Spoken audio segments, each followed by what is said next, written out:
अस्सलाम वालेकुम ख़वातीन और हज़रात, मैं और आप देख रहे हैं real time news presented by creative world. नाज़रीन, आज की इस वीडियो में जो चीज़ें मैं आपके साथ शेयर करने जा रहा हूँ, उससे आपके होश उड़ जाएंगे।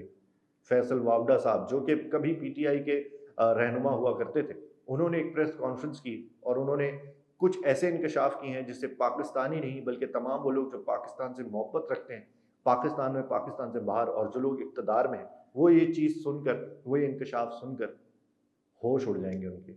मेरा ख्याल है कि आप लोग भी जब ये बात सुनेंगे तो आपके भी होश उड़ जाएंगे। उन्होंने इल्ज़ाम लगाए हैं और बड़े सख्त इल्ज़ाम लगाए हैं। किन पर? एक्स डीजी आईएसआई फैज़ हमीद साहब पर। और उन्होंने कहा है कि जो अल कादिर ट्रस्ट केस है 190 मिलियन पाउंड का, इसके मास्टरमाइंड एक्स डीजी आईएसआई फैज़ हमीद साहब है। अब ये बात कितनी सच है, कितनी झूठ है, ये हम नहीं बता सकते, क्योंकि इसमें अगर प्रेस कॉन्फ्रेंस करके अगर उन्होंने कुछ कह दिया है, इल्ज़ामात लगा दिए हैं, तो इसके साथ उनको कोई सबूत भी पेश करना चाहिए था। मेरा जहाँ तक ख्याल है कि ये बेबुनियाद भी हो सकते हैं और हो सकता है कि ये लोगों को उकसाने के लिए या जो लोग प्रेस कॉन्फ्रेंस देख रहे हैं, उनको परेशान करने के लिए या किसी और तरफ डाइवर्ट करने के लिए भी हो सकता है। लेकिन उन्होंने बड़े सख्त अल्फाज यूज़ किए हैं फैज़ हमीद साहब के लिए, और उन्होंने कहा है कि ये जो तमाम प्लानिंग थी और ये जो तमाम गेम हुआ है, जो तमाम मास्टरमाइंड थे इसके पीछे, वो फैज़ हमीद साहब थे। अब मैं आपको ये बताता चलूँ कि 190 मिलियन पाउंड का केस था क्या और अल कादिर ट्रस्ट केस था क्या? अगर अभी तक लोगों को नहीं पता तो अल कादिर ट्रस्ट जो कि जगह बनी, ये यूनिवर्सिटी बनी, वहाँ पर जो ज़मीन थी वो एक बहुत बड़े हमारे जो टाइकून हैं, बिज़नेस टाइकून हैं, मलिक रियाज साहब, उन्होंने इमरान खान साहब को दी और वहाँ पर ये यूनिवर्सिटी कायम हुई।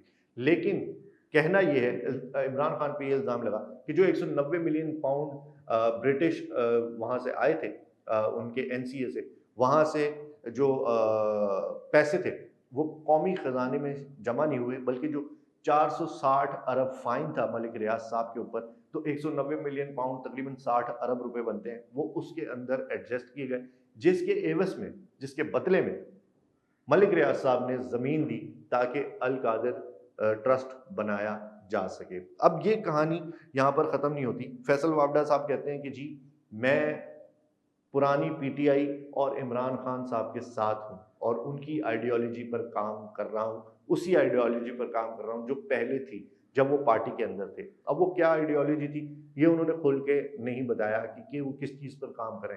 साथ में उन्होंने ये भी कहा कि जी, मैंने पीटीआई को और इमरान खान साहब को बचाने की बहुत कोशिश की कि वो बंद गली में ना जाएँ।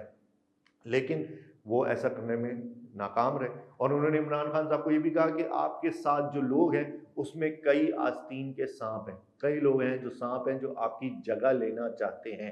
अब ये कौन लोग हैं, ये उन्होंने खुल के नहीं बताया, लेकिन जो इन्होंने ये इंकशाफ किया है और ये इन्होंने बताई ये चीज़, ये कितनी हद तक सच है, क्योंकि हमारे पाकिस्तान के अंदर लोग बैठ के बहुत सारी कॉन्फ्रेंस करते हैं, प्रेस कॉन्फ्रेंस करते हैं, उनके साथ बहुत सारी चीज़ें बोल देते हैं जो कि सच नहीं होती, और बहुत सारी ऐसी चीज़ें होती हैं जो सच भी होती हैं, उनको दबा दिया जाता है। तो इसकी सच्चाई, इस बात की कितनी इसके अंदर वज़न है, या ये कितना सच बोल रहे हैं, इसके बारे में हम और बात करते हैं, और इसके हवाले से जो उन्होंने और बातें की, वो भी मैं आपको बताता हूँ। उन्होंने कहा जी, सदर और ऐवान सदर, उसको भी इन्होंने तनकीद का निशाना बनाया। उन्होंने कहा ये जो तमाम मिसअंडरस्टैंडिंग पैदा हुई है, जो तमाम मसला है, इसके पीछे सदर आरिफ अलवी का भी बहुत बड़ा हाथ है। अब उन्होंने ये किस वजह से कहा है, ये उन्होंने अभी तक क्लियर नहीं किया, क्योंकि हम बहुत सारी चीज़ें सुनते आ रहे हैं, बहुत सारी चीज़ें हमारे सामने आती हैं, बहुत सारी न्यूज़ हमारे सामने आती हैं, लेकिन सदर आरिफ अलवी साहब का नाम कभी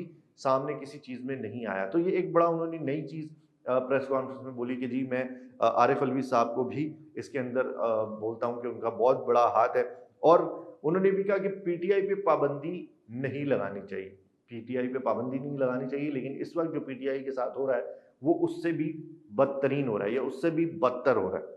तो ये अब उन्होंने किस हवाले से कहा है, ये उन्होंने खुल के नहीं बोला, लेकिन अगर इस तरह की प्रेस कॉन्फ्रेंस करनी है तो भाई, जब ये केस चल रहा था तब आप ये चीज़ें, जब सुनवाई होती है तो वहाँ पर कुछ करें ना, वहाँ पर कोई सबूत लेकर आएँ, वहाँ पर वकीलों को सबूत दें, या वहाँ पर कोई पिटीशन दायर करें और बताएँ कि भाई ये इस तरह से हुआ है और ये सारी चीज़ें इस तरह से चल रही हैं। अगर 190 मिलियन पाउंड का केस है तो इनकी बातों से ये सच साबित हो जाता है। फिर अगर ये बातें सच हैं तो ये बातें फिर सच साबित हो जाती हैं कि वाकई 190 मिलियन पाउंड की करप्शन पाकिस्तान के अंदर हुई है। और अगर ये हुई है तो पाकिस्तान फिर अगले इन 75 सालों में तरक्की नहीं कर पा रहा तो अगले 750 साल में भी तरक्की नहीं कर पाएगा। अगर इसी तरह से पाकिस्तान के अंदर करप्शन होती रहेगी, पैसा खाया जाएगा, लोगों को फेवर दी जाएगी, फेवर ली जाएगी, तो गरीब आवाम जो मैं और आप हैं, हम लोगों का कौन सोचेगा? क्या वो लोग सोचेंगे जो इक़्तिदार में बैठे हुए हैं? और अगर वो अपनी करप्शन ही करते रहेंगे तो वो फिर हमारा कब सोचेंगे? या फिर हमें खुद अपने बारे में सोचना है। अगर हमें अपने बारे में सोचना है तो हम एक डेमोक्रेटिक मुल्क में रहते हैं, डेमोक्रेसी में रहते हैं, तो हमें अपनी आवाज़ उठाने का हक पूरा होना चाहिए। और अगर हम अपनी आवाज़ उठाते हैं तो हमें सच पता होना चाहिए। अगर हमें सच नहीं पता और हमें कोई किसी चीज़ पे लगा देगा और हमें लकीर का फ़कीर बना देगा कि जी ये लाइन है और इस पे आप चलते रहें, तो हम हमेशा से भटकते ही रहेंगे। हमारी कौम, हमारा मुल्क भटका हुआ है, इसको सही राह पर लेकर आना है। और उसको सही राह पर कौन लेकर आएगा? हम और आप लेकर आएंगे। जब हम अपनी आवाज़ उठाएंगे, सच के खिलाफ आवाज़ उठाएंगे। लेकिन हमारे सामने कभी सच सही से पेश नहीं किया जाता। क्यों नहीं पेश किया जाता?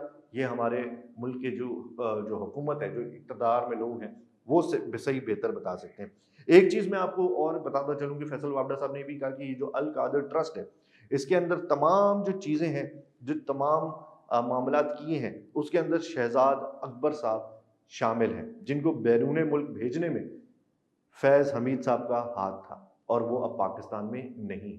तो ये उन्होंने काफ़ी सारे इंकशाफ किए हैं और ये सारी चीज़ें उन्होंने मीडिया के सामने, प्रेस के सामने बोली हैं। इसके अंदर कितनी सच्चाई है, कितना झूठ है, ये तब पता चलेगा जब अगर इस केस के अंदर वो कोई पिटीशन दायर करते हैं, हुकूमत अदालत के पास जाते हैं, चीफ जस्टिस साहब के पास जाते हैं और इस पे तहकीकात होती, फिर ही तमाम चीज़ें सामने आएँगी। क्योंकि अगर इमरान खान साहब पर ये केस है और ये इंकशाफ कर रहे हैं कि वाक़ई ऐसा हुआ है और इस करप्शन के अंदर ये लोग शामिल हैं, तो इसका मतलब करप्शन तो हुई है। और अगर करप्शन हुई है, तो वही वाली बात है कि जब तक करप्शन होती रहेगी, पाकिस्तान इसी तरह पीछे रहेगा। पाकिस्तान कभी आगे नहीं बढ़ सकता, ना तरक्की कर सकता है, ना आप और मैं सुख का साँस ले सकते हैं। हम इसी तरह से इन हुकूमत के पीछे और इन लोगों के पीछे भागते रहेंगे, घूमते रहेंगे कि शायद ये हमारे लिए सोचेंगे, हमारे मुल्क के लिए सोचेंगे, हमारे मुल्क के लोगों के लिए सोचेंगे, हमारे मुल्क की फलाह व बहबूद के लिए सोचेंगे, हमारे मुल्क की बेहतरी के लिए सोचेंगे। लेकिन हमें लगता है कि हमें अपनी आवाज़ उठानी चाहिए और अपने लिए खुद ऐसी चीज़ें पैदा करनी चाहिए, ऐसी मौक़े पैदा करने चाहिए जिससे हम खुद बेहतर हों। हम खुद बेहतर होते जाएँगे, मुझे लगता है हमारा मुल्क भी बेहतर होता जाएगा। अगर हम कोई भी छोटा-सा काम करते हैं ज़िंदगी में और उसमें करप्शन नहीं करते, ईमानदारी से अपना काम करते हैं, हम तमाम पाकिस्तानी जिस भी ओहदे पे रहे हों, तो हम अपने मुल्क को बेहतर मुल्क बना सकते हैं। इसी के साथ ये वीडियो यहाँ पे ख़त्म करते हैं। जाने से पहले आप हमारे चैनल को सब्सक्राइब कर सकते हैं और बेल आइकन बटन दबा सकते हैं ताकि तमाम वीडियोज़ आप तक पहुँचती रहें। मैं हूँ राहिल गिल, खुदा हाफ़िज़।